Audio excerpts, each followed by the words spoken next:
Opie and Anthony. These radio geniuses were fired from a multi-million-dollar gig last week after they aired a play-by-play of two people having sex in, of all places, St. Patrick's Cathedral. This may be the first time you've heard of them, but not Bill O'Reilly. Oh, no, factor this. He's been onto these guys for some time and actually sat down with them a few months back.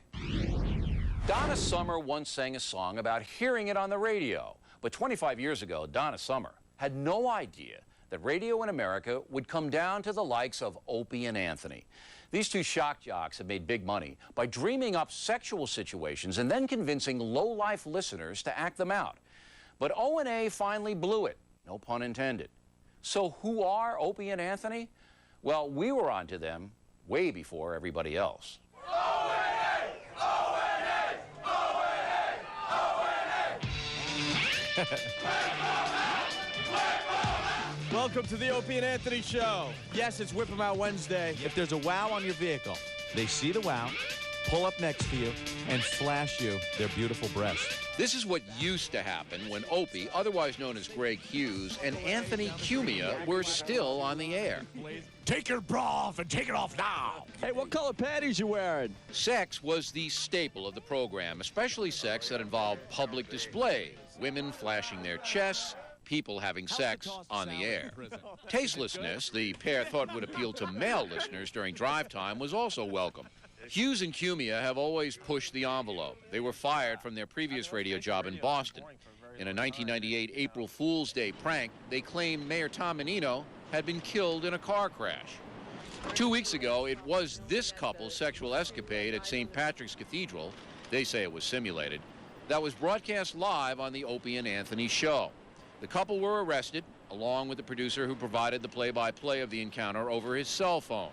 A firestorm ensued, the FCC started an investigation, and Infinity Broadcasting gave Hughes and Cumia the boot. A possibility the pair weren't thinking about when they sat down with me. Women. Love them. All right. Here it comes. Sex objects or, you know, what?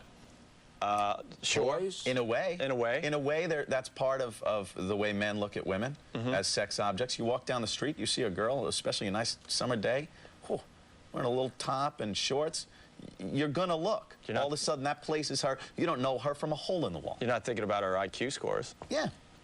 In one of the articles I read, you had an interesting phrase, cringe radio. Right. What's cringe radio? We like to make people cringe.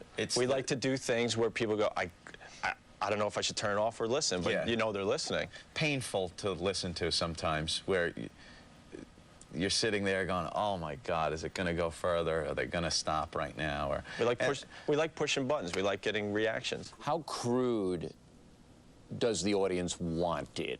There's a lot of different levels. I don't think you could just pigeonhole our listeners into, you know, this guy wants it this crude, you know? There are some people that get turned off by it and switch the radio off. There are other people that are like, why didn't you go further, you know? Right. And we know at this point what our audience likes. We know how to do it, and that's what we give them. Well, what do they like? What do they want?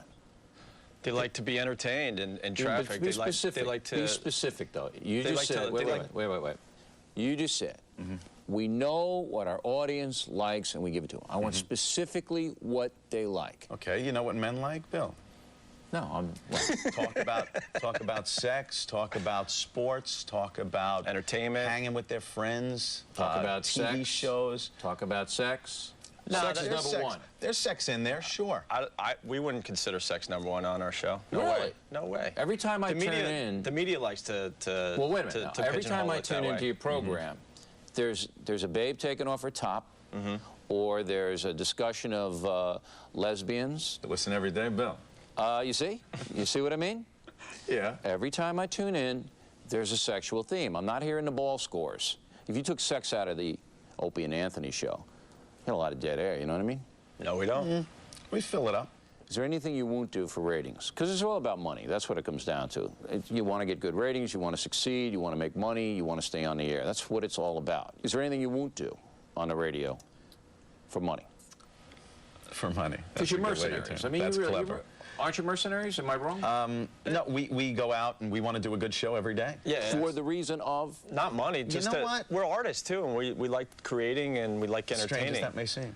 You're artists? Yeah, we like what we do. And when we come off of a great show, that we feel we did a great show that day, we're feeling good about it. And as far as doing anything for ratings, no, that's another misconception. We're not going out there trying to do this sensational stuff to get ratings.